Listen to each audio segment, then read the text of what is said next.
being a real man means being tough, strong. Yeah, sure. I guess. I mean, that's what you want. Personally, I don't really see much of a problem with being strong or tough. They're actually admirable qualities to have, especially in stressful situations, you know? And definitely not girly or sensitive. Yeah. Certainly. I mean, more if you mean being a man also means you've got some ability to get females to like you, then not being girly would certainly help you out there. You know, the more girly you are, the less tail you'll probably pull in relation to how close and closer you get to being feminine. Which, I mean, just in my experience, that seems to be the case. But imagine if we could change all that. Okay, wait, pause. And you haven't really addressed specifically as to why you would want to change any of that in the first place. I mean, do you not like it? I mean, evidently, obviously, you wouldn't fix what isn't broken if you didn't like it. But my question is, why? Why is it a problem? Why is it bad that being a man means you have to be strong and tough? I mean, it's a good thing. Lack sensitivity. I don't think that really means, you know, that you never express your emotions or you never feel anything. I think it just means that you don't let most things bother you, being sensitive. And again, I think that's an admirable quality to have. I think women can learn a lot obtaining that quality of not being sensitive, because women are really sensitive creatures. They really. I mean, think about this. I mean, like, their feelings get hurt whenever they get called sluts, as if that creates an electromagnetic barrier that prevents them from getting dick. And yet, it's an effective measure to make sure women don't get a bunch of dick. And, I mean, amazing the levels of sensitivity women have to be bothered by the word slut when it doesn't stop them from doing anything. I'm just saying, lacking sensitivity doesn't mean that you don't have emotions, that you never feel anything.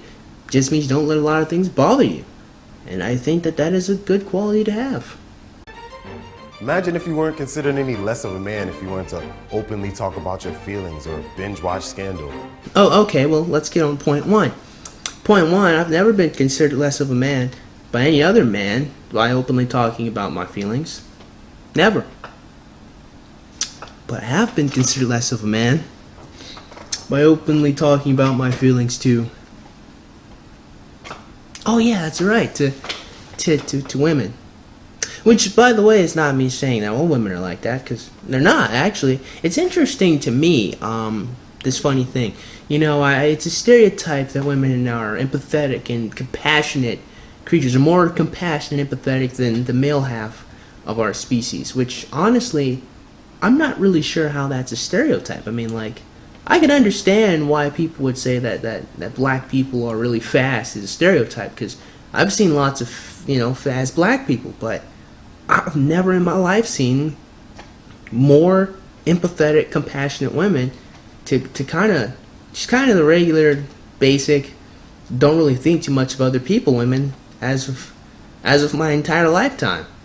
I don't really know how it's a stereotype that women are empathetic and compassionate creatures, because in relation to all the women I've met, the compassionate ones have been the minority.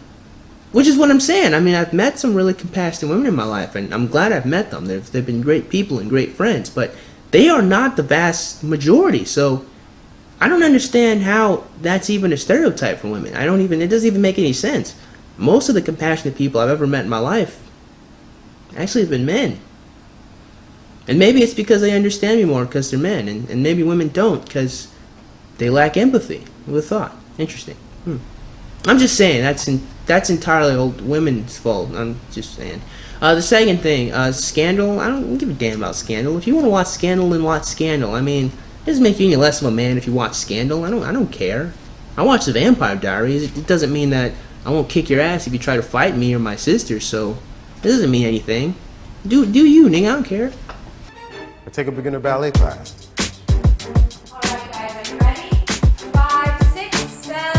Maybe the men of yesteryear, or yesterdecade, would probably get on you about ballet, but I don't know very many men nowadays who would say that that's a bad thing. I mean, I think a lot of people understand that a lot goes into ballet. You know, a lot of energy, time, and practice goes into being good. So I wouldn't consider you less of a man if you took ballet. You'd probably be stronger than me, so... And that'd be pretty cool, right? All the balance you would have. I don't know very many people who would get on you for that, so I think you're safe there. Feminism is all about options. Is that why Julie Bindel made a video where she specifically says marriage cannot be a feminist act? It's all about choices. Except when you make the wrong choices. Okay, thanks, bro. Want to be a nurse, a teacher, or a stay-at-home dad? No big deal. Stuffy gender roles say that a man has to provide. Feminism says, who cares? Okay, well, feminism might say who cares, but evolution certainly. he's sitting there like, well, I care, and according to this shit, women aren't really big fans of men who don't provide. Interesting, huh? Okay, well, since that helps men survive and reproduce, that's just how it is. All right, done. Bye. Walk on out of here. Go make people. Wait a minute. You want to be a nurse? You know you're not going to be able to reproduce easily with that. Women, they want doctors. They want men higher than them. Okay, if you really want to be a nurse, then okay, all right. You just won't have children. All right. That's evolution right there. Okay. So yeah, evolution cares, and as it turns out, it's women who guide human evolution because they're the ones who pick who gets to be fathers. And when women are oftentimes picking men or not picking men at all because they're not on their level, so they say, you're going to find a significant decrease in the amount of people who are going to be created. And that is entirely all the fault of women because they get to choose who reproduces and who doesn't. It's all them. It's all them. That's their power. Entirely. I know feminism likes to constantly talk about how women don't have any power, but no, women have a lot of power. And I would say the power of life and death is one of the most important, greatest, and most dangerous of all. And that is all women's power right there. Well, not all of it, but a significant fraction of it is right there. So that's who cares. Women care. And women aren't feminism. So until women want these nurses and these teachers and men, it's not going to happen. It's all up to women, really. You're no less of a man if it's your wife that brings home the Tubmans. Well, that tattoo's a bit pretentious, but whatever. I don't really care. I really don't. And all honesty, I think putting Harriet Tubman on a $20 bill, I'm sorry, is a bit of an empty gesture. Considering one, she's not alive anymore, so how's she gonna appreciate it? And two, money has the same value no matter whose face it's on, so it really doesn't matter. I mean, if they really wanted so-called gender equality, they just take the men and women off the faces of the bills and just put seals or whatever. I don't really care. It doesn't make me feel better about myself knowing Harriet Tubman's on a $1 bill or $20 bill, so I don't care. I don't care. I really don't. Not at all. It all has the same value to me, and I mostly bank electronically anyway, so I really, I'm just saying. In the last 3 decades, we've seen a tremendous surge of women in the workplace, resulting in huge economic growth. And also huge levels of economic inflation, but it's none of my business. And with women running this place, we're actually talking about a healthy work-life balance. And now we have time for our hobbies. Hey Frank, need help with that pearl stitch? I have curiosity. Why are all these men into knitting? Wouldn't it make more sense if they were in like playing video games or they all had different hobbies, you know, like normal people do? I mean, don't you think it's a bit of a stereotype against women to think that all women find knitting to be a great hobby?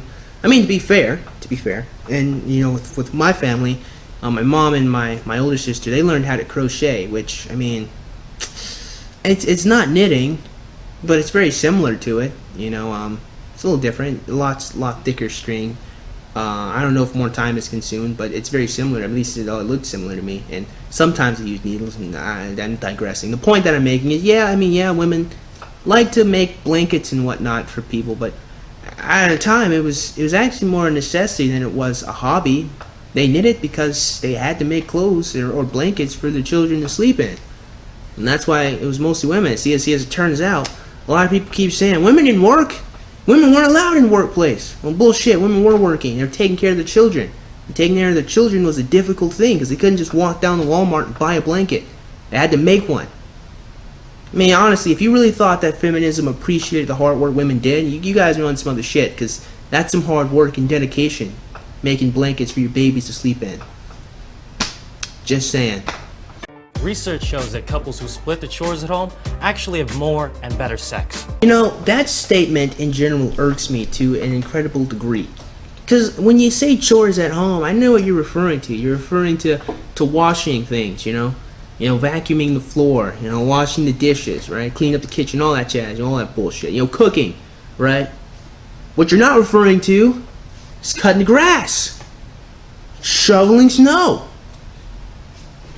fixing or plunging stuff in the toilet. It's not what you're talking about. You're not referring to that. That hard work. Shilling the roof. Lawn care, raking the leaves in, watering stuff. You're not referring to that stuff when you say split the labor. You're talking about stuff that women are doing inside the air-conditioned, cool behind house. It's not even a thought in your mind about how difficult it is to cut grass and rake leaves and shovel snow and get on the roof and put new tiles up there, or plunging things, getting the filth out of your toilet. It's not even a thought in your mind. And that's my problem with that. Because men do work in their homes. They just work differently. And it shows a complete lack of appreciation to sit here and say that men have to go outside and take out the garbage and rake the leaves, and they also got to come inside and do all those other things like women do. Split it in half to make it fair. Is that right? How about women take their happy asses outside and cut the grass? That's when I'll show that you have a true appreciation of the men in your life. But you don't. You're an entitled asshole. And even then, that being said, let's not pretend that there aren't men who don't go inside and cook their own food and clean their own dishes and whatnot, because I'm sure that they do. This isn't the damn 50s. Fuck out of here. The more we can dismantle our rigid ideas about how women look, act, and exist in the world, the more we should be able to do the same for men. Yeah, sure, I guess, but one, you haven't really addressed why exactly it's even an issue or a problem. And don't give me that whole toxic masculinity bullcrap. We've already come to the conclusion that it's just insecurity. It's not even a form of manhood. But more than that, even in this video, you haven't really discussed really what the problems are, how feminism is really going to benefit men. I mean, if you honestly think that feminism is going to benefit men because men get to express their emotions, well, I beg to differ. I mean, one, because men don't have any trouble expressing their emotions, but two, one of the most important reasons, it prevents men from getting vagina. And seriously, it does. I mean, I did this video response a while back ago, right? This one gay guy was talking about, what was he talking? He's talking about toxic masculinity, or just masculinity in general. But he brings up one thing where he goes and he says, well, actually, I'll just play it. Screw it. One study found that when women were asked how to tell if a man was gay, common answers were feminine attributes, walks like a girl, shows compassion, and... Now, the first time I heard that, my reaction was this.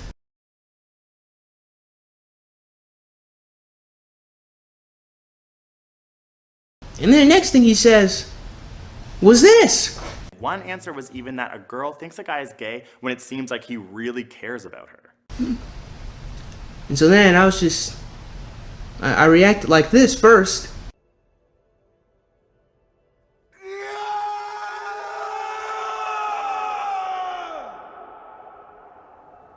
And then my second reaction was I was kind of sad for like 3 or 4 hours, because I was like, not gonna have any babies because I care about women.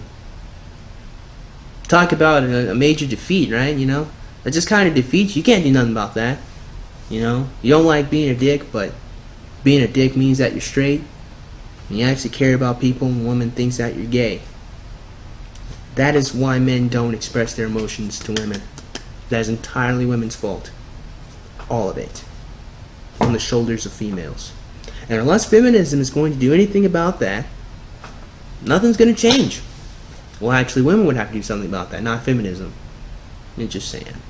Right, bros? Hey, did you guys know that countries that are closest to gender equality also have the happiest people? Maybe so. I mean, that sounds like a bunch of buckus. But I mean, this also sounds like a bunch of bullcrap. Did you know the poorest countries also have the happiest people? Doesn't mean being poor is a good thing. Now, that being said, I will have to say this. Also, another interesting fact is, do you know the countries with the closest levels of gender equality also have the highest rates of gender segregation in terms of the occupations they choose? Guys, look! Can you accept this, Rose? Yes! Now, I completely understand what they're trying to do here. They're trying to take the bravado that men have whenever someone scores or does a great job in sports and translate it to like a drama, but that is not an appropriate reaction to that scene. Like, even as a joke, one, there's no real setup, and two, it just doesn't make any sense as to why you react to that. I mean, I don't even know what was happening there, so at least if someone shoots a ball into a hoop, I mean, I don't know whose team, I gotta be rooting for, but at least it makes sense. I mean, it's simple enough, but the complex intricacies of a relationship or a drama is not as simple as just showing two people walking up to each other. I just would like some more context, and even with more context, again, that reaction does not make any sense at all. I'm just saying. Well, that was the Huffington Post's why feminism is good for men. And honestly, it was just kind of the same trap I've heard over and over again. Feminism will allow men to break away from their traditional gender roles, and that'll be helpful to them. Feminism will allow men to be open and emotional, and have more free time to do things that stereotypically women do. And it's the same bullcrap, but the thing that gets me is like they seem to not understand that men, or humans really, but men especially, respond to incentives, you know. Now, I've said this once before about pickup artists, right? A lot of pickup artists get their origins in being really nerdy, short guys who are kind of shy and unattractive. But after being tired of being rejected, they begin to try to learn and understand what's going on in the female mind and how best to get some pussy because they couldn't get some when they were younger.